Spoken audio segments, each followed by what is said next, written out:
അമ്മേ പരിശുദ്ധ അമ്മേ പരിശുദ്ധ ദൈവമാതാവേ കൃപാസനത്തിലൂടെ ഞങ്ങൾക്കും ഞങ്ങളുടെ ദേശത്തിനും അമ്മ മധ്യസ്ഥം തേടി തന്ന എല്ലാ അനുഗ്രഹങ്ങൾക്കും കൃപകൾക്കും ഞങ്ങളിപ്പോൾ ഹൃദയം നിറഞ്ഞ നന്ദി പറയുന്നു. അമ്മേ പരിശുദ്ധ ദൈവമാതാവേ 2004 ഡിസംബർ 7-ാം തീയതി ഉച്ചകഴിഞ്ഞ് 2:30 കൃപാസനത്തിൽ സംഭവിച്ച അമ്മയുടെ പ്രത്യക്ഷപ്പെടലിനെ കുറിച്ച് തിരുസഭയ്ക്ക് സമർപ്പിച്ചിരിക്കുന്ന പഠനരേഖകളുടെ മേൽ സഭാത്മകമായ പഠനം ആരംഭിക്കുവാൻ ഞങ്ങൾ പ്രാർത്ഥിക്കുന്നു. അമ്മേ പരിശുദ്ധമേ ഭൂസ്വർലോകങ്ങളുടെ രാജ്ഞിയായ അങ്ങേയ്ക്ക് ഭൗമസംരക്ഷണത്തിനായി പ്രപഞ്ച പ്രകൃതിയെ തന്നെ തിരുസഭ പ്രതിഷ്ഠിക്കുവാൻ ഈ പ്രത്യക്ഷീകരണ വഴി ഇടയാക്കണമേ. പരിശുദ്ധമേ ജപമാല മാതാവേ സകല കൃപാസനം പ്രാർത്ഥനകളോടും ചേർത്ത് ഞങ്ങളിപ്പോൾ പ്രാർത്ഥിക്കുന്ന ഈ കുടുംബത്തിന്റെ പ്രത്യേക നിയോഗം. അമ്മയുടെ പ്രത്യക്ഷീകരണത്തിന്റെ ഈ അനുഗ്രഹവേളയിൽ ഞങ്ങൾക്ക് സാധിച്ചു തരുവാൻ കനിയണമേ. ആമേൻ. വിശ്വാസ പ്രമാണം. സർവശക്തനായ പിതാവും ആകാശത്തിന്റെയും ഭൂമിയുടെയും സൃഷ്ടാവുമായ ദൈവത്തിൽ ഞാൻ വിശ്വസിക്കുന്നു. അവിടുത്തെ ഏകപുത്രനും ഞങ്ങളുടെ കർത്താവുമായ ഈശോ മിശിഹായിലും ഞാൻ വിശ്വസിക്കുന്നു. ഈ പുത്രൻ പരിശുദ്ധാത്മാവിനാൽ ഗർഭസ്ഥനായി കന്യകാമറിയത്തിൽ നിന്ന് പിറന്ന് പൊന്തിയോസ് പീലാത്തോസിന്റെ കാലത്ത് പീഡകൾ സഹിച്ച് കുരിശിൽ തറയ്ക്കപ്പെട്ട് മരിച്ച് അടക്കപ്പെട്ട് പാതാളങ്ങളിൽ ഇറങ്ങി മരിച്ചവരുടെ ഇടയിൽ നിന്ന് 3-ാം നാൾ ഉയർത്ത് സ്വർഗത്തിലേക്ക് എഴുന്നള്ളി സർവശക്തിയുള്ള പിതാവായ ദൈവത്തിന്റെ വലതുഭാഗത്തിരിക്കുന്നു. അവിടെ നിന്ന് ജീവിക്കുന്നവരെയും മരിച്ചവരെയും വിധിക്കുവാൻ വരുമെന്നും ഞാൻ വിശ്വസിക്കുന്നു. പരിശുദ്ധാത്മാവിലും ഞാൻ വിശ്വസിക്കുന്നു. വിശുദ്ധ കത്തോലിക്കാ സഭയിലും പുണ്യവാന്മാരുടെ ഐക്യത്തിലും പാപങ്ങളുടെ മോചനത്തിലും ശരീരത്തിന്റെ ഉയർപ്പിലും നിത്യമായ ജീവിതത്തിലും ഞാൻ വിശ്വസിക്കുന്നു. ആമേൻ. ഞങ്ങളുടെ പിതാവേ, അങ്ങയുടെ നാമം പൂജിതമാകണമേ. അങ്ങയുടെ രാജ്യം വരണമേ. അങ്ങയുടെ തിരുമനസ് സ്വർഗത്തിലെ പോലെ ഭൂമിയിലും ആകണമേ. അന്നു വേണ്ടുന്ന ആഹാരം ഇന്ന് ഞങ്ങൾക്ക് തരണമേ. ഞങ്ങളോട് തെറ്റ് ചെയ്യുന്നവരോട് ഞങ്ങൾ ക്ഷമിക്കുന്നത് പോലെ ഞങ്ങളുടെ തെറ്റുകൾ ഞങ്ങളോടും ക്ഷമിക്കണമേ. ഞങ്ങളെ പ്രലോഭനത്തിൽ ഉൾപ്പെടുത്തരുതേ, തിന്മയിൽ ഞങ്ങൾ രക്ഷിക്കണമേ. ആമേൻ. നന്മ നിറഞ്ഞ മറിയമേ സ്വസ്തി. കർത്താവ് അങ്ങയുടെ കൂടെ സ്ത്രീകളിൽ അങ്ങ് അനുഗ്രഹിക്കപ്പെട്ടവളാകുന്നു. അങ്ങയുടെ ഉദരത്തിൻ ഫലമായി ഈശോ അനുഗ്രഹിക്കപ്പെട്ടവനാകുന്നു. പരിശുദ്ധ മറിയമേ തമ്പുരാന്റെ അമ്മേ, പാപികളായ ഞങ്ങൾക്ക് വേണ്ടി ഇപ്പോഴും ഞങ്ങളുടെ മരണസമയത്തും തമ്പുരാനോട് അപേക്ഷിക്കണമേ. ആമേൻ. നമുക്ക് പ്രാർത്ഥിക്കാം. വിശ്വാസത്തോടെയും ഭക്തിയോടെയും പ്രാർത്ഥനയോടെയും നിങ്ങളെ ജാഗ്രത പാലിക്കുക. വലിയൊരു അനുഗ്രഹമാണ് പ്രഭാതത്തിൽ കർത്താവിൻ്റെ കൂടെ മാതാവിൻ്റെ മധ്യസ്ഥത്തിൽ ജീവിതം ഏൽപ്പിക്കുക. നമ്മൾ രാവിലെ എഴുന്നേറ്റ് ജീവിതം ഏൽപ്പിക്കുക. ഞാൻ വർഷങ്ങളായിട്ട് ചെയ്തുകൊണ്ടിരിക്കുന്ന കാര്യങ്ങളാണ് പിന്നീട് ഇപ്പോൾ നിങ്ങൾക്ക് പബ്ലിക്കായിട്ട് തരണത്. രാവിലെ എഴുന്നേറ്റ് ജീവിതം ഏൽപ്പിക്കുകയാണ്. നമ്മുടെ യാത്രകളെ ഏൽപ്പിക്കുന്നു, സംസാരങ്ങളെ ഏൽപ്പിക്കുന്നു, ഇടപാടുകളെയും ഇടപെടലുകളെയും ഏൽപ്പിക്കുന്നു, നമ്മുടെ ഉദ്യമങ്ങളെയും നിയോഗങ്ങളെയും ലക്ഷ്യങ്ങളെയും ഏൽപ്പിക്കുന്നു, കംപ്ലീറ്റ് ഏൽപ്പിക്കുന്നു. അതുകൊണ്ട് തന്നെ ഏകാഗ്രതയോടെ വളരെ കൃപയോടെ നിൽക്കണം. സന്തോഷത്തോടെ മനസ്സിൽ ഹൃദയത്തിൽ സന്തോഷത്തോടെ നിൽക്കണം. വലിയൊരു അനുഗ്രഹമാണ് ഈ സമയത്ത് ചൊരിഞ്ഞുകൊണ്ടിരിക്കുന്നത്. കൃപാസന ആൾത്താരിൽ നിന്നാണ് ഈ അനുഗ്രഹം വരണത്. 10,000-കണക്കിന് മനുഷ്യർ അനുദിനം പ്രാർത്ഥിക്കുന്ന ഇടങ്ങളിൽ പ്രത്യക്ഷപ്പെട്ട പരിശുദ്ധമ്മയുടെ പ്രത്യക്ഷീകരണ സ്ഥിരീകരണത്തിനാണ് നിന്നെ അടയാളമാക്കാനുള്ള ദൈവിക പദ്ധതിയുടെ ഭാഗമായിട്ടാണ് നീ പ്രാർത്ഥന കൂടുന്നത്. അങ്ങനെ വലിയ വലിയ ചിന്തകളോടുകൂടി നമുക്ക് ഈ പ്രാർത്ഥനയ്ക്ക് വരാം. കർത്താവേ, നിന്റെ ഉന്നതമായ നാമത്തിന് സ്വസ്ഥം ചെയ്യുന്നു. കർത്താവേ, നിന്റെ വിശുദ്ധ പൗരോഹിത്യത്തെ മഹത്വപ്പെടുത്തണമേ. കർത്താവേ, സഭയിലുള്ള സാന്നിധ്യം പ്രകടമാക്കണമേ. അമ്മേ പരിശുദ്ധമ്മേ ദേവമാതാവേ, 39 വർഷം ഞാൻ അർപ്പിച്ച കുർബാനയുടെ യോഗ്യതയാൽ കൃപാസ്ഥാനത്താരെ ജീവനോടെ പ്രത്യക്ഷപ്പെട്ട പരിശുദ്ധ അമ്മയുടെ മാധ്യസ്ഥതയിലെ ഈ പ്രാർത്ഥന കൂടുന്ന വ്യക്തികളും വീടുകളും ഈ നിമിഷം കർത്താവിൻ്റെ കൃപയിൽ നിറയട്ടെ. ഈ ഭവനത്തിൽ നിന്ന് ഇറങ്ങിപ്പോകുന്നവരും എവിടെ വെച്ചാണോ നീ കൂടുന്നത്, കൂടിയതിനു ശേഷം ഇന്ന് നിൻ്റെ ജീവിതം ആരംഭിക്കുമ്പോൾ 9:30 മണി തൊട്ട് അല്ലെങ്കിൽ എപ്പോഴാണ് നിൻ്റെ ജീവിതം ആരംഭിക്കണത്, ഒരു കർമ്മ പരിപാടി നീ പങ്കെടുക്കണത്, ആ നിമിഷമെല്ലാം നിൻ്റെ ആശങ്കകൾ കർത്താവ് ഏറ്റെടുക്കുകയും കനായിലെ കല്യാണ കുടുംബത്തിലെ ആ കുടുംബത്തിന് വേണ്ടി സഹിത്വം ചേർന്നുകൊണ്ട് മധ്യസ്ഥം വഹിച്ച പരിശുദ്ധമ്മ ദേവമാതാവ് ഈ കുരിശിൻ്റെ അടയാളത്തിൽ പ്രാർത്ഥിക്കുമ്പോൾ നിൻ്റെ കുടുംബത്തിന് കൂട്ടായിരിക്കുകയും നിനക്ക് മധ്യസ്ഥയും മാതൃകയുമായിരിക്കുകയും ചെയ്യാൻ എനിക്ക് പൗരോഹിത്യം നൽകിയ ദൈവത്തിൻ്റെ കൃപയാൽ ഞാൻ നിന്നെ ആശീർവദിക്കുന്നു, നിന്നെ അനുഗ്രഹിക്കുന്നു. ദൈവവേദലേ, നീ ഇന്ന് എവിടെയെല്ലാം പോകുന്നു, ആരെല്ലാം കാണുന്നുവോ, എന്തെല്ലാം ചെയ്യുന്നുവോ, നീ ഉപയോഗിക്കുന്ന വാഹനങ്ങൾ, ഉപയോഗിക്കുന്ന വാക്കുകൾ എല്ലാം നിൻ്റെ ദൈവം നിന്നെ അനുഗ്രഹിക്കട്ടെ. നിനക്ക് ഭാരമായിട്ട് തോന്നുന്ന വിഷയങ്ങൾ, നിനക്കൊരു ഐഡിയയില്ല, കൺഫ്യൂഷനാണ്, എന്താണ് ചെയ്യേണ്ടതെന്ന് അറിയാൻ പാടില്ലാതെ മനസ്സ് പരതുന്ന വിഷയങ്ങളുടെ മേൽ വ്യക്തമായ നിശ്ചയദാർഢ്യത്തോടു കൂടി വ്യക്തതയോടെ പ്രവർത്തിക്കാൻ കർത്താവ് നിന്നെ സഹായിക്കട്ടെ. എൻ്റെ കർത്താവിൻ്റെ ഉന്നതമായ നാമത്തിൽ നിൻ്റെ രോഗങ്ങളെ കർത്താവ് ഏറ്റെടുക്കട്ടെ. നിൻ്റെ ഭവനത്തിലുള്ളവരുടെ പ്രയാസങ്ങളെയും ഭാരങ്ങളെയും കർത്താവ് ഏറ്റെടുക്കട്ടെ. നീ ആരോടാണ് നിനക്ക് ഏറ്റവും കൂടുതൽ പ്രയാസമുള്ളത്? ആരുടെ കൂടെ ഇരിക്കുമ്പോഴാണ്, ആരുടെ കൂടെ കാണുമ്പോഴാണ്, അവരുടെ കൂടെ വർക്ക് ചെയ്യുമ്പോഴാണ് നിനക്ക് സങ്കടവും ഭാരവും ഉള്ളത്? ആ വിഷയത്തിന് മേൽ നിൻ്റെ ദൈവം ഇപ്പോൾ ഇടപെടുകയും നിന്നെ അങ്ങനെ എല്ലാ തിന്മകളിൽ നിന്ന് ബന്ധിക്കട്ടെ. എൻ്റെ കർത്താവിൻ്റെ ഉന്നതമായ നാമത്തിൽ സഭയുടെ അധികാരത്തിൽ കുരിശിൻ്റെ അടയാളത്തിൽ ഇന്നത്തെ നിൻ്റെ ജീവിതം മുഴുവനും നീ രാത്രി നിൻ്റെ ഉത്തരവാദിത്തങ്ങളെല്ലാം നിറവേറ്റിക്കൊണ്ട് കിടക്കയിലേക്ക് വരുന്നത് വരെ കർത്താവിൻ്റെ ചൈതന്യം നിന്നെ നിറഞ്ഞു നിൽക്കട്ടെ. പിതാവിൻ്റെയും പുത്രൻ്റെയും പരിശുദ്ധാത്മാവിൻ്റെയും നാമത്തിൽ ആമേൻ. പണ്ട് ഞാനൊരു ഇടവകയിരിക്കുമ്പോഴേ ഈ ദിവസങ്ങളിൽ ഞാനത് ഓർത്തെടുത്തത്, എൻ്റെ ഡയറിയെ ഞാൻ എഴുതിയിട്ടുണ്ടായിരുന്നു. ഒരു ചേച്ചിയും ഒരു കുഞ്ഞും കൂടി വന്നു. ഒത്തിരി ആൾക്കാർ കാണാൻ വരുമ്പോൾ അതിനകത്ത് ഒരു കുട്ടി വന്ന് ആ അമ്മയുടെ കയ്യിൽ നിന്ന് തെറ്റുക, 2-3 വയസ്സുണ്ടെന്ന് തോന്നുന്നു. ആ കുഞ്ഞ് എൻ്റെ മേശപ്പുറത്തിരുന്ന ഈ സാധാരണ ഒരു അകത്ത് പൂക്കളുള്ള ചില്ലിൻ്റെ പേപ്പർ വെയിറ്റ് ഇല്ലേ, അത് കയ്യിലെടുത്തതാണ്. അപ്പോൾ അത് താഴെ വീണ് അത് ചീട് തെറിച്ച് പോയി. അമ്മ വല്ലാടായിപ്പോയി. ഞാൻ വഴക്കിടുമെന്ന് ഓർത്ത്. ഞാൻ വഴക്കിട്ടില്ല, പിള്ളേരുടെ കാര്യം അതിനല്ല. അവർ പ്രാർത്ഥിക്കാൻ വേണ്ടി വരുന്നത് നമ്മൾ വഴക്കിടണത് നമ്മുടെ മൂടൊക്കെ ഉണ്ടായി കഴിഞ്ഞാൽ പിന്നെ ആ പ്രാർത്ഥനയുടെ അരൂപിയൊക്കെ പോകത്തില്ലേ. അപ്പം ഞാനത് നല്ല പേപ്പർ വെയിറ്റാണെന്ന്, പക്ഷെ അവർ ശ്രദ്ധിച്ചില്ല, ആ വീണം. പക്ഷെ അവർ നല്ല സോറി പറഞ്ഞ് അതെടുത്ത് വെച്ച് പിന്നീട് അവരെന്ത് ചെയ്ത് അപ്പം അവർക്ക് അച്ഛനെ എന്താ നഷ്ടപ്പെടുത്തിയെന്നല്ലേ. അപ്പം എന്നിട്ട് അവർ പള്ളിക്ക് സംഭാവന വന്നിട്ട് പോയി. അവർ ഉദ്ദേശിക്കണമെന്ന് എനിക്ക് മനസ്സിലായിരുന്നു. എന്താ സംഭവിച്ചെന്ന് ഞാൻ രസം എഴുതി കൊടുത്തു. അവരെന്താ ഉദ്ദേശിക്കണമെന്ന് അറിയാമോ? അതായത് ഈ പേപ്പർ വെയിറ്റ് താഴെ വീണ് കൊച്ചു പൊട്ടിച്ചില്ലേ, അതിന് നഷ്ടപരിഹാരമായിട്ടാണ് അവർ സംഭാവനയോട് തന്നിട്ട് പോയി. പള്ളിക്ക് സംഭാവന പേപ്പർ വെയിറ്റ് എന്ന് പറഞ്ഞാൽ അച്ഛൻ സ്വീകരിച്ചില്ലേ എന്ത് ചെയ്യും? ആ പള്ളിക്ക് സംഭാവന കിട്ടണമല്ലോ, നമുക്കത് കളയാനും പറ്റില്ല. ഞാനത് രസീത് എഴുതി കൊടുത്തു. അത്രയും ഒരു കൊച്ചു പേപ്പർ വെയിറ്റും കൊണ്ട് അത്രയും കാര്യങ്ങൾ അവിടെ നടന്ന്. പക്ഷേ ഈ ഞാൻ ചില സമയത്ത് ഓർത്തിട്ടുണ്ടേ, അവരെന്നോട് എന്ത് പോണവരെയൊക്കെ സോറിയൊക്കെ പറഞ്ഞു പോയിരുന്നു. സോറി അച്ഛാ, കട്ടായിപ്പോയി, കുഞ്ഞിനറിയാതെ ചെയ്താണെന്നൊക്കെ പറഞ്ഞ് അവരിങ്ങനെ പറഞ്ഞുകൊണ്ടിരിക്കും. ഞാൻ ശ്രദ്ധിച്ചില്ല. പക്ഷേ ഞാൻ ഇടയ്ക്കപ്പോൾ ഓർക്കുകയെ, ആ പേപ്പർ വെയിറ്റ് തന്നെ നേരത്തെ എൻ്റെ കയ്യിൽ നിന്ന് വീട്ടിലുണ്ട്. അപ്പം ഞാൻ ആരോട് സോറി പറയാനാ? ഞാൻ സോറി പറഞ്ഞിട്ടില്ല. ആരോട് സോറി പറയാനാണ്? എൻ്റെ കയ്യിൽ തന്നെ പേപ്പർ വെയിറ്റ് താഴെ വീട് കഴിഞ്ഞാൽ ഞാൻ പറയാൻ കാര്യം അറിയാമോ?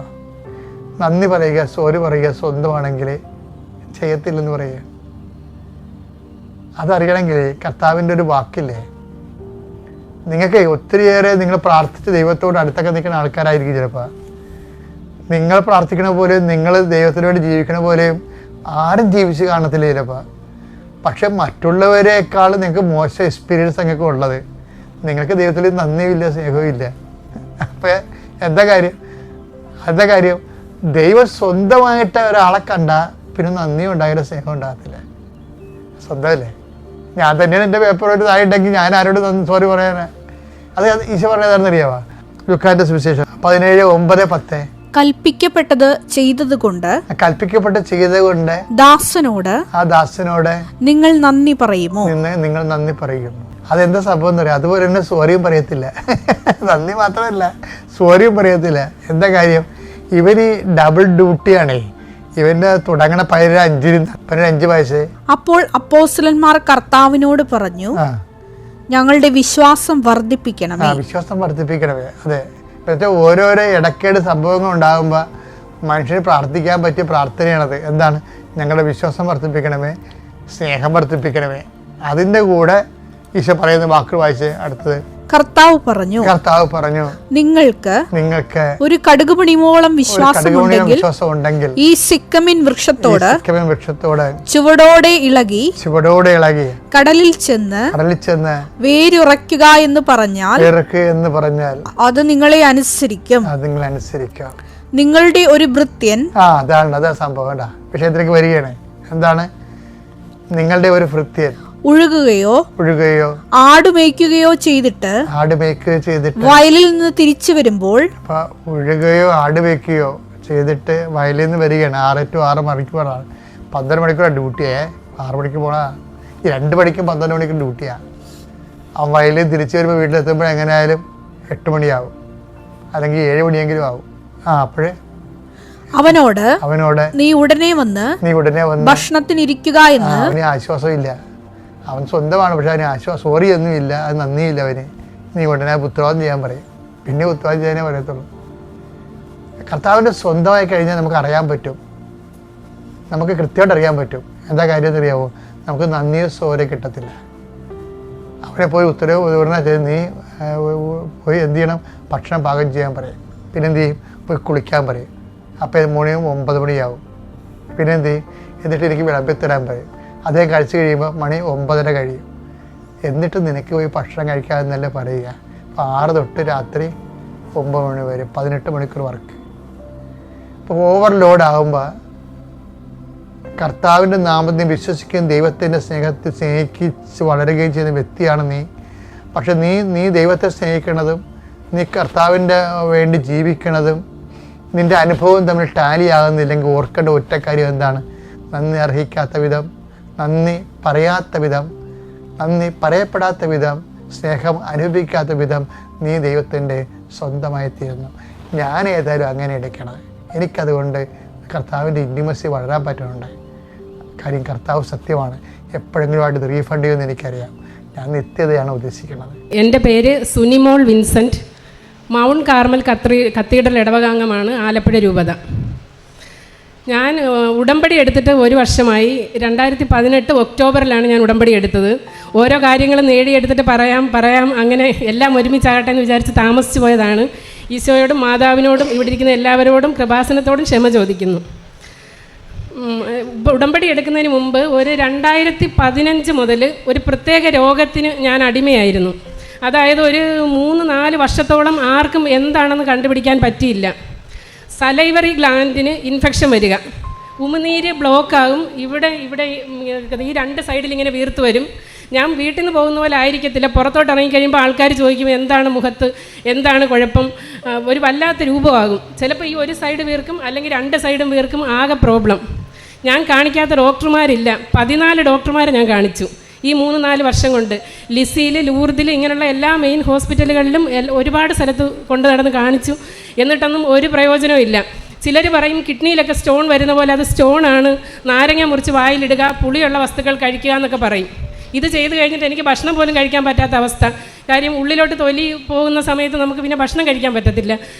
ഇങ്ങനെ ഞാൻ ആകെ ബുദ്ധിമുട്ടി. അപ്പോൾ ഞാൻ ആ സമയത്ത് കൊച്ചിൻ കോർപ്പറേഷനിൽ ഹെൽത്ത് ഇൻസ്പെക്ടറായിട്ട് വർക്ക് ചെയ്യുവാണ്. അപ്പോൾ ഞാൻ ഇതിലെ എല്ലാ ദിവസവും ഇതുവഴി കൊച്ചിയിൽ ജോലിക്ക് പോകുന്നുണ്ട്. പക്ഷേ എനിക്ക് ഒരിക്കലും കൃപാസനത്തിലേക്ക് വരണമെന്ന് തോന്നിയില്ല. ഞാൻ നോക്കുമ്പോൾ ഒരുപാട് ആൾക്കാർ ഇവിടെ വരുന്നു. ഇവിടെ എനിക്ക് കയറി നിൽക്കാൻ പറ്റത്തില്ല. കാര്യം ഒന്ന്, എൻ്റെ കാലൊന്ന് ആക്സിഡൻ്റായി, കമ്പി ഇട്ടതാണ്. അപ്പം എടുത്തിട്ടുണ്ടെങ്കിലും എനിക്ക് കാലിന് വളയത്തില്ല. അപ്പം നിൽക്കാൻ പറ്റത്തില്ല എന്ന് പറഞ്ഞിട്ട് ഞാൻ കൃപാസനം ഇങ്ങോട്ട് നോക്കുമ്പോഴത്തേക്ക് എനിക്ക് കയറാൻ പറ്റാത്തൊരു സ്ഥലമായിട്ടാണ് ഞാൻ വിചാരിച്ചത്. അങ്ങനെ ഇരിക്കുമ്പോൾ ഒരു 2018 ഒക്ടോബർ മാസമായപ്പോഴത്തേക്ക് ഈ പ്രശ്നം എനിക്ക് തുടർന്നുകൊണ്ടേ ഇരിക്കുവാണ്. ഞാൻ പുറത്തോട്ടിറങ്ങി വെയിലടിച്ചാൽ ഇവിടെ മുഴുവൻ ഇങ്ങനെ നീരാകുക. പിന്നെ എനിക്കിത് കുറച്ച് കൺട്രോൾ ചെയ്യാൻ മനസ്സിലായി. ഞാൻ ഏതെങ്കിലും മീറ്റിങ്ങുകൾക്കൊക്കെ പോകുമ്പോൾ മിഠായിയൊക്കെ വായിലിടും. അല്ലെങ്കിൽ ഞാൻ തിരിച്ചിറങ്ങുന്നത് ഭയങ്കര വിരൂപമായിട്ടായിരിക്കും. അതോടൊപ്പം തന്നെ ദേഹം ശരീരമാസകലം വേദന, ഓരോ സെല്ലിനും വേദന പ്രശ്നമാണ്. ആർക്കും ഇട്ട് കണ്ടുപിടിക്കാൻ പറ്റുന്നുമില്ല. ചിലർ നമ്മൾ വീട്ടിൽ നിന്ന് നീര് വന്നിട്ട് ഹോസ്പിറ്റലിൽ ചെല്ലും. ഡോക്ടർ പറയും ഞാനൊന്നും കാണുന്നില്ലല്ലോ എന്ന് പറയും. അപ്പോൾ ഹസ്ബൻഡ് പറയും ഞങ്ങൾ വീട്ടിൽ നിന്ന് ഇറങ്ങിയപ്പോൾ ഇങ്ങനെ അല്ലായിരുന്നു. ആ ഒരു അവസ്ഥയാണ് എൻ്റെത്. പിന്നെ ഞാൻ ഒരു ഡോക്ടർമാരെയും കാണാൻ പോയില്ല. ഇതിനിടയ്ക്ക് ലിസിയിൽ ഒരു ഡോക്ടർ എന്നോട് പറഞ്ഞു ഒരു കാര്യം ചെയ്യും, നല്ല പ്രായമായ ഒരു ഡോക്ടറാണ്, എനിക്ക് തോന്നുന്നു ഒരു 75 വയസ്സെങ്കിലും കാണും. എൻ്റെ സർവീസിൽ ഇങ്ങനെ ഒരാളെ ഞാൻ ഇതുവരെ കണ്ടിട്ടില്ല. അതുകൊണ്ട് മോളൊരു കാര്യം ചെയ്യുക, വേറെ വേദനയൊന്നും ഇല്ലല്ലോ, ഇതൊരു ന്യൂസൻസ് ആയിട്ട് എടുത്താൽ മതി, ഒരു ഡിസീസായിട്ട് കാണണ്ടെന്ന് പറഞ്ഞു. ഞാനപ്പോൾ അത് ആ രീതിയിൽ അങ്ങ് കണക്കാക്കി മുന്നോട്ട് പോവുക. അങ്ങനെ ഇരുന്നപ്പോഴത്തേക്ക് ഒരു 2018 ഒക്ടോബർ ആയപ്പോൾ എൻ്റെ ഈ കൈ മടങ്ങിയിരിക്കുവാണ്, നിവരുന്നില്ല. ഭയങ്കര വേദന, നിവർത്താൻ പറ്റുന്നില്ല, ഈ കൈ തൊടാൻ പറ്റുന്നില്ല. നമ്മൾ ജോലിക്ക് പോകുന്ന സമയത്ത് ചിലപ്പോൾ ഇങ്ങനെ കൈ വെച്ചിട്ട് എഴുതേണ്ടി വരും. ഇതൊന്നും നടക്കുന്നില്ല. അപ്പോൾ എനിക്ക് പ്രാർത്ഥിച്ചപ്പോൾ എനിക്ക് തോന്നി ഒരു ഡോക്ടറെ കാണാൻ എനിക്ക് തോന്നി. കാര്യം ഞാൻ 10-14 പേരെ കണ്ട് മടുത്തിരിക്കുവാണ്, ഇനി ഒരു രക്ഷയില്ല. അപ്പോൾ ഞാൻ ആ ഡോക്ടറെ ചെന്ന് കണ്ടു. മാതാവിനെ വിളിച്ചു. ഒക്ടോബർ മാസമാണല്ലേ, എൻ്റെ മാതാവേ ഞാൻ എവിടെയാണ് പോകേണ്ടത്, നീ എനിക്കിത് എന്താണെന്നൊന്ന് കണക്കാക്കിത്താ, മനസ്സിലാക്കിത്താ. ഓങ്കോളജിസ്റ്റ് ഉൾപ്പെടെ സകല ഡോക്ടർ, സർജനെ, ഡെൻറ്റിസ്റ്റിനെ മുഴുവൻ മൊത്തം കണ്ടു, ഫിസിഷ്യനെ ഇനി ആരും കാണാനില്ല. അപ്പോൾ അത് കാരണം ഞാൻ പറഞ്ഞു, എങ്ങനെയെങ്കിലും എൻ്റെ മാതാവേ ഇപ്പം എനിക്ക് രോഗം മനസ്സിലാക്കി തരണം.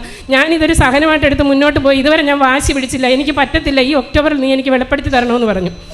അങ്ങനെ പോയി ടെസ്റ്റ് ചെയ്യുമ്പോഴത്തേക്ക് സാധാരണ ഓട്ടോഇമ്യൂൺ ഡിസീസാണ് ഇങ്ങനെ എന്താണെന്ന് അറിയാൻ പറ്റാതെ വന്നുകൊണ്ടിരിക്കുന്നത്. പക്ഷേ എനിക്ക് ANA നെഗറ്റീവാണ്, RA ഫാക്ടർ നെഗറ്റീവാണ്, ഒന്നും കണ്ടുപിടിക്കാൻ പറ്റുന്നില്ല. ഞാൻ മാതാവിനോട് ഈശോയോടും പറഞ്ഞു, ഒരു ഡോക്ടർക്കും അറിയത്തില്ലെന്ന് നിങ്ങൾക്കറിയാം, ഞാനിവിടെ നിന്ന് ഇറങ്ങത്തില്ലെന്ന് പറഞ്ഞു. കണ്ടുപിടിച്ചേ പറ്റും, ഞാനിവിടെ നിന്ന് പോകത്തില്ല, ഡോക്ടർമാരൊന്നും എനിക്ക് വിഷയമില്ല, നിങ്ങൾക്ക് 2 പേർക്ക് ഇത് എന്താണെന്ന് അറിയാം, എനിക്കിനി പറ്റത്തില്ല എന്ന് പറഞ്ഞു. അപ്പോൾ ഡോക്ടർ ഒരു പ്രത്യേക ടെസ്റ്റ് ചെയ്തിട്ട് നോക്കിയിട്ട് എന്നോട് പറഞ്ഞു, ഈ രോഗം ഓട്ടോ ഇമ്മ്യൂൺ ഡിസീസാണ്. അതായത് നമ്മുടെ ഇമ്മ്യൂൺ സിസ്റ്റം തന്നെ നമ്മുടെ ഓരോ സെല്ലിനെ അറ്റാക്ക് ചെയ്യും. നമ്മുടെ സെല്ലിനെ കാണുമ്പോൾ ഇമ്മ്യൂൺ സിസ്റ്റത്തിന് തോന്നും, പ്രതിരോധ വ്യവസ്ഥ വിചാരിക്കും ഇത് ഏതോ രോഗാണുവാണെന്ന് വിചാരിച്ചിട്ട് സ്വയം അറ്റാക്ക് ചെയ്യുക. ആദ്യം ചെയ്തത് സലൈവറി ഗ്ലാൻഡിനെയാണ്, അടുത്തായിട്ട് ചെയ്തിരിക്കുന്നത് നെർവസ് സിസ്റ്റത്തിനെയാണ്. വളരെ ഗുരുതരമായ പ്രശ്നമാണ്. നമ്മൾ ഈ കേൾക്കുന്ന പോലെ SLE ലൂപ്പസ് രോഗമോ ഒന്നുമല്ല. അതിനെയൊക്കെ കടത്തി വെട്ടിക്കൊണ്ട് സാർക്കോയിഡോസിസ് എന്ന് പറയുന്ന ആർക്കുമില്ലാത്ത 10 ലക്ഷത്തിൽ ഒരാൾക്കുള്ള രോഗമാണ്. 1 ലക്ഷത്തിൽ ഒരാൾക്കാണ് സാർക്കോയിഡോസിസ് ഉള്ളത്. ന്യൂറോ സാർക്കോയിഡോസിസ് എന്ന് പറയുന്ന രോഗമാണ്. എനിക്ക് നെർവസ് സിസ്റ്റത്തിന് വന്നപ്പോഴത്തേക്ക് അത് 10 ലക്ഷത്തിൽ ഒരാൾക്കായി. ഞാൻ ഈ കണ്ട ഡോക്ടർമാരൊന്നും അത് കണ്ടിട്ടില്ല.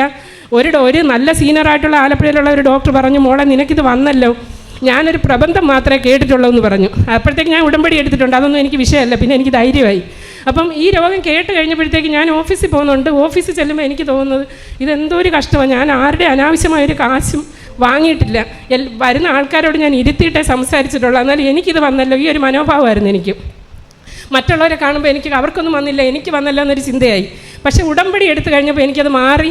എന്താണ് ഉടമ്പടി എന്ന് എനിക്കറിയില്ല. കാര്യം ഞാൻ നിങ്ങളോട് പറഞ്ഞു, ആലപ്പുഴയാണ് വീട്, ഇതിലൂടെ എന്നും പോകാറുണ്ട്.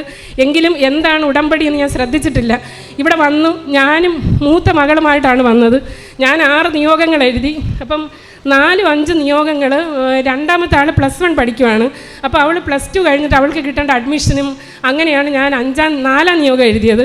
5-ാം നിയോഗം എഴുതിയത് മൂത്തയാൾ MBBSന് പഠിക്കുക. അപ്പോൾ അവൾ ഫസ്റ്റ് ഇയർ ആയിട്ടേ ഉള്ളൂ, അവൾക്ക് അടുത്ത അഡ്മിഷൻ എഴുതി.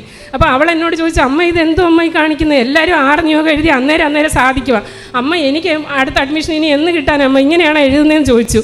ഞാൻ കൊച്ചിനോടൊന്നും പറഞ്ഞില്ല. പക്ഷേ ഞാൻ വിചാരിച്ചു ഞാൻ മരിച്ചു പോകും, ഈ നിയോഗം എഴുതാൻ ഇനി ആരെങ്കിലും വേണ്ടേ. ആ ഒരു മനോഭാവത്തോട് ഞാൻ പിള്ളേരെ കാര്യങ്ങളെല്ലാം എഴുതി വെക്കുക. അത് കഴിഞ്ഞ് ഉടമ്പടി എടുത്തിട്ട് ഞാൻ വീട്ടിൽ പോയി. വീട്ടിൽ ചെന്ന് കഴിഞ്ഞപ്പോഴത്തേക്ക് അപ്പോൾ എനിക്ക് ശരിക്കും പറഞ്ഞാൽ ഉള്ളിൽ അത്ര ഭയമില്ല. എൻ്റെ മനസ്സിൽ രോഗം കണ്ടുപിടിച്ച ഒരു സന്തോഷമാണ് അന്നേരം. 4 വർഷമായിട്ട് രോഗം കണ്ടുപിടിക്കാതെ കിടന്ന് അലയുന്ന ഒരാൾക്ക് ആ ഒരു സന്തോഷമാണ്. അപ്പോൾ ഈ കൈ നിവരുന്നില്ല. അങ്ങനെയാണ് ഉടമ്പടി എടുത്തിട്ട് തിരിച്ച് വീട്ടിൽ പോകുന്നു. വീട്ടിലോട്ട് പോയി ഒരാഴ്ച കഴിഞ്ഞപ്പം ഈ വിരൽ താഴോട്ട് പോയി, ഈ വിരൽ താഴോട്ട് പോയി, ഈ 2 വിരൽ അകന്നു പോയി. അതായത് നെർവ്, മസിൽ, ബോൺ, നട്ടെല്ല് വളയുന്നു. അത് കഴിഞ്ഞ് ഞാൻ നോക്കുമ്പോൾ ഈ 2 വിരലിലേക്ക് നെർവ് വീക്കാവുക. ഞാനപ്പോൾ പറഞ്ഞു, മാതാവേ ഇത് അത്ര നല്ല പരിപാടിയല്ല, ബാക്കിയൊക്കെ പോട്ടെ, ഇതില്ലെങ്കിൽ ഞാൻ എങ്ങനെ ജോലി ചെയ്യും. അടുത്ത എൻ്റെ പ്രൊമോഷൻ ഓഗസ്റ്റിലാണ് വരുന്നത്. ബർത്ത് ആൻഡ് ഡെത്ത് രജിസ്റ്ററായിട്ട് എനിക്ക് പ്രൊമോഷൻ ആകണം. അപ്പം ഞാൻ എത്ര ബർത്ത് സർട്ടിഫിക്കറ്റ്, ഡെത്ത്, മാരേജൊക്കെ ഞാൻ ഒപ്പിടേണ്ടതാണ്. എൻ്റെ ജോലി പോകും, ഇത് ഞാൻ എന്ത് ചെയ്യുമെന്ന് ചോദിച്ചിട്ട് ഞാൻ രാവിലെ ഹസ്ബൻഡിനെയും കൂട്ടി ഇവിടെ അച്ഛനെ കാണാൻ വന്നു. രാവിലെ ഇവിടെ വന്നിട്ട് ഇവിടെ ആരുമില്ല, കുർബാന ഉണ്ടെന്നൊക്കെ വിചാരിച്ചാൽ വന്ന് ഡേറ്റ് എന്തോ തെറ്റിപ്പോയതാണ്, അച്ഛനില്ല. ഞാൻ നേരെ മാതാവിൻ്റെ അടുത്ത് വന്നു. മാതാവിൻ്റെ രൂപത്തിലോട്ട് തൊട്ടിട്ട് ഞാൻ പറഞ്ഞു, വിദേശത്തോ നാട്ടിലോ സ്വദേശത്തോ ഒക്കെ ഇരുന്ന് ഒരുപാട് പേര് പ്രാർത്ഥിക്കുന്നുണ്ടാവും. ഇപ്പോൾ ഇവിടെ നമ്മൾ 2 മാത്രമേ ഉള്ളൂ. ഇനി മേലാൽ എൻ്റെ നെർവോ, ബോണോ, മസിലോ പോകാൻ പാടില്ല. ഈ വിരൽ എനിക്ക് എങ്ങനെ ജോലി ചെയ്യണം, ഈ വിരൽ എനിക്ക് പോകാൻ പാടില്ലെന്ന് പറഞ്ഞു. അന്ന് തൊട്ട് എൻ്റെ നട്ടല് വളയുമായിരുന്നു, അത് മാറി. ഈ വിരൽ, അതായത് എനിക്കറിയാം ശക്തമായൊരു വേദന വരും, ആ നെർവ് വീക്കാവും, ഡൗൺ ആവും. കാലിലെ തള്ളവിരൽ ഡൗണായി, ഇടത് കാലിലെ തള്ളവിരൽ ഡൗണായി, വലത് കാലിലെ തള്ളവിരൽ ഡൗണായി.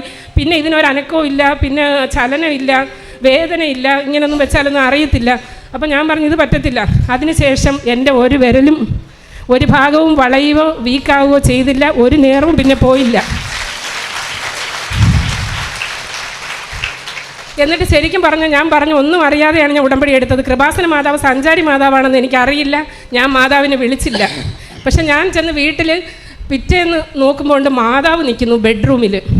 അപ്പം ഞാൻ ബെഡ്റൂമിൽ കിടക്കുവാണ്, എനിക്കൊരു പണിയും ചെയ്യാൻ പറ്റുന്നില്ല, ഒരു ജോലിക്ക് പോകാൻ പറ്റുന്നില്ല. ഡോക്ടർ പറഞ്ഞ് ലീവ് എടുത്തേക്കാൻ പറഞ്ഞു. അടുക്കളയിൽ പണി ചെയ്യാൻ പറ്റുന്നില്ല, പാത്രം എടുത്താൽ താഴെ വീഴും, പേപ്പർ എടുത്താൽ താഴെ വീഴും, nerve full block, body full വേദന, ഒന്നും ചെയ്യാൻ എനിക്ക് പറ്റുന്നില്ല. ഞാൻ നോക്കുമ്പോൾ മാതാവ് വന്ന് വീട്ടിൽ നിൽക്കുക. അപ്പം ഞാൻ ഇപ്പോൾ സഞ്ചാരി മാതാവാണ്, വരുമെന്നൊന്നും എനിക്കറിയത്തില്ല. അല്ലെങ്കിൽ ഞാൻ കൊന്ത എല്ലാവരുണ്ട്, മാതാവിനോട് എനിക്ക് ഭയങ്കര ഇഷ്ടമാണ്, പ്രത്യേകമായിട്ട് ഞാൻ മാതാവിനെ വിളിച്ചില്ല. കുറച്ച് കഴിഞ്ഞ് നോക്കുമ്പോൾ ഈശോയും കൂടെ വരുക. ഞാനിങ്ങനെ കിടക്കുവാണ്. അപ്പോഴത്തേക്ക് അടുക്കളയിൽ എനിക്കൊന്നും ചെയ്യാൻ പറ്റുന്നില്ല, ഹസ്ബൻഡാണ് ജോലിയൊക്കെ ചെയ്യുന്നത്. അപ്പോൾ എനിക്ക് ഭയങ്കര സങ്കടം, അവിടെ ശബ്ദമൊക്കെ കേൾക്കുമ്പം കാണാനും പറ്റുന്നില്ല, എന്തൊക്കെയാണ് നടക്കുന്നതെന്ന് ഒരു പിടിയില്ല, ആകെ വിഷമം, കൊച്ചിന് സ്കൂളിൽ പോകണം. അപ്പോൾ അങ്ങനെ വന്നപ്പോഴത്തേക്ക് ഞാൻ നോക്കുമ്പോൾ ഈശോ വന്ന് എൻ്റെ അടുത്തിരിക്കുന്നു. ഇച്ചിരി കഴിഞ്ഞപ്പോൾ നടന്ന് അടുക്കളയിലോട്ട് പോന്നു. അപ്പോൾ ഈശോയുടെ മുഖഭാവം കണ്ടാൽ ഒരു കാരണവരുടെ എന്തൊക്കെയോ ചെയ്യാനുള്ള ഒരു മുഖമാണ്. ഇത് കഴിഞ്ഞ് ഇവരെല്ലാവരും എല്ലാവരും പുറത്ത് പോയി, കൊച്ചു സ്കൂളിൽ പോയി. അത് കഴിഞ്ഞ് ഞാൻ ഒറ്റയ്ക്ക് ഇങ്ങനെ കിടക്കുവാണ്. കിടക്കുമ്പോൾ ഈശോ എൻ്റെ അടുത്തേക്ക് വന്നു. അപ്പോൾ ഈശോയുടെ മുഖത്ത് നല്ല വിഷമം. അപ്പോൾ ഞാനപ്പോൾ ഈശോയുടെ മനുഷ്യത്വം മാത്രമാണ് കാണുന്നത്. ഞാനപ്പോൾ ഈശോയോട് പറയുക, ഈശോയെ നീ വിഷമിക്കണ്ട കേട്ടോ, എനിക്കിതൊക്കെ ശീലമാണ്, ഇത് കുറേ നാളായില്ലേ, എനിക്ക് ഫുൾ ബോഡി പെയിൻ ഇതൊക്കെ ഉള്ളതാ, സാരമില്ല, നീ വിഷമിക്കണ്ടെന്ന് പറഞ്ഞു. അപ്പോൾ ഈശോ ഒന്നും പറഞ്ഞില്ല, മാറി എൻ്റെ തലക്കീഴിൽ ഞാൻ കൃപാസനം പത്രവും തൈലവും എല്ലാം വയ്ക്കുന്ന തലക്കീഴിലേക്ക് മാറിയിരുന്നു. കൃപാസന വസ്തുക്കളെല്ലാം ഉപയോഗിച്ചാണ് ഞാനിപ്പോൾ ഇവിടെ എഴുന്നേറ്റ് നിൽക്കുന്നത്, നേർച്ച വസ്തുക്കൾ. മാറി ഈശോ കസേരയിൽ ഇരിക്കുക. കസേരയിൽ ഇരുന്നപ്പോഴത്തേക്ക് ഒരു വെള്ള ഡ്രസ്സ് ലോഹയൊക്കെ ഇട്ടിട്ടാണ് ഈശോ ഇരിക്കുന്നത്. എനിക്ക് പേടിയായി, എന്നെ വിളിക്കാൻ വന്നതാണെന്ന് വിചാരിച്ചു. അപ്പം ഞാൻ നോക്കുമ്പോൾ ഇവിടെ ആരുമില്ല, ദൈവമേ എന്നെ ഇപ്പോൾ വിളിച്ചോണ്ട് പോവുക. അപ്പം ഞാൻ പറഞ്ഞു, ഈശോ എനിക്ക് മരിക്കണ്ട, ബൈബിളിലുണ്ടല്ലോ ഹെസക്കിയായ്ക്ക് 15 വർഷം ആയുസ് കൂട്ടി കൊടുത്തു, എനിക്ക് ആയുസ് വേണം, എനിക്കിപ്പോൾ മരിക്കാൻ പറ്റത്തില്ലെന്ന് പറഞ്ഞു. പിന്നെ ഈശോ ഇരുന്ന് ചിരിക്കുന്നുണ്ട്. അപ്പോൾ ഞാൻ പറഞ്ഞു, ഈശോ എന്തിനാ ചിരിച്ചെന്നെ പേടിപ്പിക്കുന്നതെന്ന് ചോദിച്ചു. അപ്പോൾ ഈശോ എന്തെന്നറിയാമോ, എന്നെ ഇങ്ങനെ ഈ കോളർ ഭാഗം, ആ ഉടുപ്പിൻ്റെ ലോഹയുടെ ഭാഗം ഇങ്ങനെ എന്നെ കാണിക്കുക. അതായത് നീ പേടിക്കണ്ട, ഞാൻ വീട്ടിലിരിക്കാൻ വന്നതാണെന്ന് എനിക്കപ്പോൾ പെട്ടെന്ന് പിടികിട്ടി. പുറത്ത് പോകാൻ നിൽക്കുന്ന ഒരാളെപ്പോലെ അല്ല. അപ്പോൾ ഈശോ അവിടെ ഇരിക്കുവാണ്. അത് കഴിഞ്ഞ് കുറച്ച് കഴിഞ്ഞപ്പോൾ എനിക്ക് ഇരിക്കാൻ വയ്യ, ഇരുന്ന് കഴിഞ്ഞാൽ നട്ടല് വളയും, എഴുന്നേറ്റ് കഴിഞ്ഞാൽ കാല് വളയും, നട്ടല് ചുരുങ്ങുന്നു, വളയുന്നു, പല പ്രശ്നങ്ങളാണ്. അപ്പം ഞാൻ പതുക്കെ ഇരുന്ന് കഴിഞ്ഞപ്പോഴത്തേക്ക് അപ്പം കുറേ സ്റ്റിറോയിഡ് ഇങ്ങനെ തരുന്നുണ്ട്. വണ്ണം വെച്ച് വരുന്നതല്ല, അത് ഒരു പ്രയോജനമില്ല, നടക്കാനുള്ളതൊക്കെ നടക്കുന്നുണ്ട്. അപ്പോൾ ഡോക്ടർ പറഞ്ഞു സ്റ്റിറോയിഡ് ഇങ്ങനെ പറ്റത്തില്ല, അഡ്മിറ്റായി ഇഞ്ചക്ഷൻ എടുക്കണം, ഒന്നും വലിക്കുന്നില്ലെന്ന് പറഞ്ഞു. സ്റ്റിറോയിഡ് ഉണ്ട്, ഇമ്മ്യൂൺ സിസ്റ്റം വർക്ക് ചെയ്യാതിരിക്കാനുള്ള ഗുളികയുണ്ട്, വേറെ കുറേ അതുപോലെയുണ്ട്, ഒന്നും വലിക്കുന്നില്ല. ഞാൻ പറഞ്ഞു എന്തായാലും ഞാൻ ഉടമ്പടി എടുത്തതാണ്, കൊച്ചിന് ക്ലാസ് ഉണ്ട്, ഞാൻ എന്തായാലും അഡ്മിറ്റ് ആകത്തില്ല, ഇഞ്ചക്ഷനും എടുക്കത്തില്ല. ഞാൻ ആ സമയത്ത് കൃത്യമായി ഇവിടുത്തെ തേനും ഉപ്പും ഉപയോഗിച്ച് പ്രാർത്ഥിക്കാൻ തുടങ്ങി, തേൻ കുടിക്കാൻ തുടങ്ങി. ഉപ്പ് ചെറുതായിട്ട് ലേശം വെള്ളത്തിലിട്ടിട്ട് മേല് കുളിക്കുന്നതൊക്കെ അങ്ങനെയാണ്. ശരീരവേദന കുറയാൻ തുടങ്ങി. അപ്പോൾ ഞാൻ അഡ്മിറ്റ് ആകാൻ പോയില്ല. അപ്പോൾ ഈശോ എന്നെ സുഖപ്പെടുത്താനാണ് വന്നത്, എനിക്ക് സുഖപ്പെടുത്തണം എന്ന് ഞാൻ ഈശോയോട് പറയുന്നില്ല. സത്യം പറഞ്ഞപ്പോൾ എൻ്റെ മനസ്സിൽ കുരിശ് രൂപത്തോട് ഭയങ്കര സ്നേഹമാണ്. ഇത്രയും വന്നെങ്കിൽ എല്ലാം മുടങ്ങിയെങ്കിലും ഞായറാഴ്ച എങ്ങനെയെങ്കിലും പതുക്കെ എഴുന്നേറ്റ് പള്ളിയിൽ പോകും. അവിടുത്തെ കുരിശ് രൂപം കുറേ നോക്കിയിരിക്കും, എനിക്ക് എത്ര നോക്കിയാലും മതിയാകത്തില്ല. അപ്പം ഞാൻ ഈശോയോട് പറഞ്ഞു, ഈശോ എനിക്ക് സുഖമായാൽ ഈ കുരിശ് രൂപത്തോടുള്ള ഇത്ര ആത്മാർത്ഥം എനിക്ക് നഷ്ടപ്പെടുമായിരിക്കും, ഞാൻ ചോദിക്കുന്ന നീ തന്നാൽ മതിയെന്ന് പറഞ്ഞു. അങ്ങനെ ഇരിക്കുമ്പോഴത്തേക്ക് ആലപ്പുഴ നഗരസഭയിലാണ് ഞാൻ അന്ന് ജോലി ചെയ്യുന്നത്. അവിടെ ഇരുന്ന് ബർത്താനത്ത് രജിസ്ട്രാർ റിട്ടയർഡായി. ഒരു കാര്യം പറഞ്ഞില്ല, ഈശോ എഴുന്നേറ്റ് പോകാൻ റെഡിയാവുകയാണ്. എനിക്ക് മനസ്സിലായി ഈശോ പോവുകയാണെന്ന് മനസ്സിലായി. അപ്പോഴത്തേക്ക് എനിക്ക് വിഷമമായി, അയ്യോ ഈശോ പോകണ്ട. അതിന് മുമ്പ് എനിക്ക് ഉറക്കം വന്നപ്പോൾ ഞാൻ പറഞ്ഞു, ഈശോയുണ്ട് മാതാവുണ്ട്, അപ്പോൾ ഞാൻ ഉറങ്ങുക കേട്ടോ, നിങ്ങൾ രണ്ടും അവിടെ ഇരുന്നോ എന്ന് പറഞ്ഞു. അപ്പോൾ എനിക്ക് നന്നായിട്ട് ഉറക്കം വരുന്നുണ്ട്. ഞാൻ നട്ടലുമായിട്ട് ഒരുവിധം എഴുന്നേറ്റിരിക്കും ഇവരെ കണ്ടപ്പോഴത്തേക്ക്.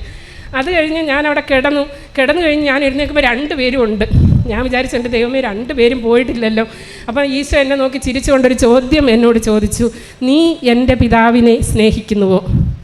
ആദ്യം ഞാൻ വിചാരിച്ചത് എന്തായിരിക്കും ഈ ചോദിച്ചത്. ഞാൻ പറഞ്ഞു, ഈശോയെ ഒരിക്കലും ഞാൻ സ്നേഹിച്ചിട്ടില്ല, ഞാൻ നിന്നെ സ്നേഹിച്ചിട്ടുണ്ട്, മാതാവിനെ സ്നേഹിച്ചിട്ടുണ്ട്, പരിശുദ്ധാത്മാവിനെ വിളിക്കാറുണ്ട്, പിതാവാരും ഇന്ന് വരെ എനിക്കറിയില്ല.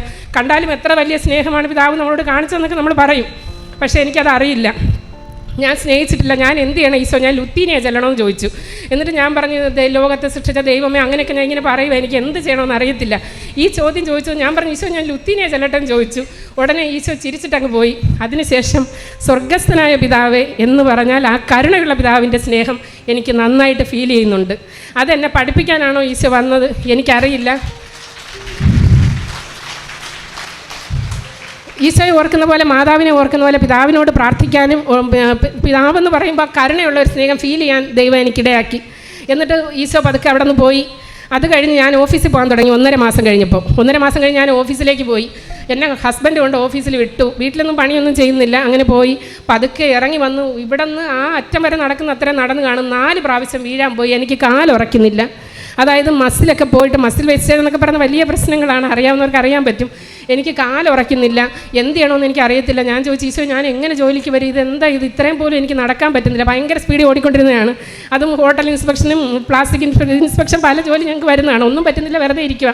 നടക്കാൻ കൂടെ പറ്റുന്നില്ല. അപ്പോൾ ഞാൻ അങ്ങനെ പതുക്കെ നടന്ന് എങ്ങനെയും ഒരു പരുവത്തിൽ ബസ്സിൽ കയറാമെന്നൊക്കെ വിചാരിച്ച് വന്നാൽ ഒന്നും നടക്കുന്നില്ലെന്ന് മനസ്സിലായി ഓട്ടോയിൽ വീട്ടിൽ വന്നു. അത് കഴിഞ്ഞ് ജനുവരിയിൽ അർത്തുങ്കൽ പള്ളിയിൽ ജോസഫ് അച്ഛൻ കുർബാനയ്ക്ക് വന്നു. അപ്പം ഞാൻ വിചാരിച്ച് എന്തായാലും അച്ഛനെ കൊണ്ടൊന്ന് പ്രാർത്ഥിപ്പിക്കാം. ഇവിടെ വന്നപ്പോൾ അച്ഛനോട് പ്രാർത്ഥിക്കാതെ മാതാവിനോട് പ്രാർത്ഥിച്ചു പോയിട്ട് എനിക്ക് സുഖമായി. അവിടെ ചെന്ന് അച്ഛനെ കാത്ത് നിന്നപ്പോഴത്തേക്ക് ഭയങ്കര ആൾ. എനിക്കാണെങ്കിൽ 2 കാലും ഇങ്ങനെ വിറച്ചുകൊണ്ടിരിക്കുക. കുടിയന്മാർ മദ്യപിച്ചിട്ട് നടക്കുന്ന പോലെയാണ് ഞാൻ നടക്കുന്നത്. ഞാൻ എങ്ങനെ ക്യൂ നിൽക്കും? അപ്പോൾ അച്ഛനോട് ഞാൻ കൂട്ടത്തിനിടയ്ക്ക് വിളിച്ച് പറഞ്ഞു, അച്ഛാ എനിക്ക് ഓട്ടോഇമ്മ്യൂൺ ഡിസീസാണ്, ഞാൻ ഉടമ്പടി എടുത്തു, ഇന്ന് ഉടമ്പടി പുതുക്കിയെന്ന് പറഞ്ഞതും അച്ഛൻ തിരിഞ്ഞ് നിന്ന് എൻ്റെ തലയൊക്കെ വെച്ച് പ്രാർത്ഥിച്ചു. പിന്നെ എൻ്റെ കാലിന് ബലം കിട്ടി. എന്നോട് ഓഫീസിലെ ആൾക്കാർ കണ്ടപ്പോൾ പറഞ്ഞു, ഇപ്പം നടപ്പിനൊരു ബലമൊക്കെ ആയിട്ടുണ്ടെന്ന് എന്നോട് അവിടെയുള്ള സ്റ്റാഫ് ഇങ്ങോട്ട് പറയാൻ തുടങ്ങി. അത് കഴിഞ്ഞ് പാർട്ട് അത് കഴിഞ്ഞപ്പോഴത്തേക്ക് ഏപ്രിൽ മാസം ഞാൻ പറഞ്ഞിരിക്കുന്ന മാതാവ് എന്നെ ഓഗസ്റ്റ് സുഖപ്പെടുത്തണം, എനിക്കിപ്പോഴേ സുഖമാകണ്ട, ഇങ്ങനെയൊക്കെ അങ്ങ് പോയാൽ മതി, പക്ഷേ ഈ കൈയൊക്കെ സുഖമായില്ലെങ്കിൽ എനിക്ക് രജിസ്ട്രാറിൻ്റെ ചാർജ് വരുമ്പോൾ പറ്റത്തില്ല എന്നാണ് പറഞ്ഞേക്കുന്നത്. പെട്ടെന്ന് ആലപ്പുഴ മുനിസിപ്പാലിറ്റി രജിസ്ട്രാർ റിട്ടയർഡായിട്ട് എന്നെ ഏപ്രിൽ മാസം അവിടെ രജിസ്ട്രാറായിട്ട് പോസ്റ്റ് ചെയ്തു കഴിഞ്ഞപ്പോഴത്തേക്ക് ബുക്കെല്ലാം ഫ്രണ്ടിൽ വരും, ഇങ്ങനെയാണ് ബുക്ക് ഇരിക്കുന്നത്. പോകണോ പോകണ്ടായോ? കാര്യം ഇത് ചെയ്താൽ എനിക്ക് ഇരുന്നാൽ മതി, പ്ലാസ്റ്റിക്കും ഹോട്ടലിനൊന്നും പോകണ്ട. അപ്പം ഞാൻ പതുക്കെ ഓരോ രജിസ്റ്റർ എടുത്ത് താഴോട്ട് വയ്ക്കും, എൻ്റെ കൈ ഒടിയുക, ഒന്നും ചെയ്യാൻ പറ്റുന്നില്ല. അപ്പോൾ ഞാൻ പറഞ്ഞു, എൻ്റെ മാതാവേ ഓഗസ്റ്റ് സുഖപ്പെടണമെന്ന് അന്നേരം മതിയെന്നാണല്ലോ ഞാൻ പറഞ്ഞത്, ഇപ്പോഴേ ഇങ്ങനെയുള്ള അവസ്ഥയായി. അതാണ് ഈ രജിസ്റ്റർ 3 സ്ഥലത്തേക്ക് വെക്കണം, നമ്മൾ സർട്ടിഫിക്കറ്റും രജിസ്റ്ററും കറക്ഷനൊക്കെ വേറെ വേറെ വെക്കണം. അങ്ങനെ വന്നപ്പോഴത്തേക്ക് ഞാൻ വീട്ടിൽ വന്ന് കയ്യിൽ കൃപാസനം തൈലം ഇട്ട് പ്രാർത്ഥിച്ചിട്ട് പറഞ്ഞു, എനിക്ക് ഇന്ന് ഈ രോഗം മാറണമെന്ന് പറഞ്ഞു. അന്ന് മുതൽ എൻ്റെ കൈ ഫ്രീ ആയി. എനിക്ക് പിന്നെ ഏത് രജിസ്റ്റർ വേണമെങ്കിലും എടുക്കാം.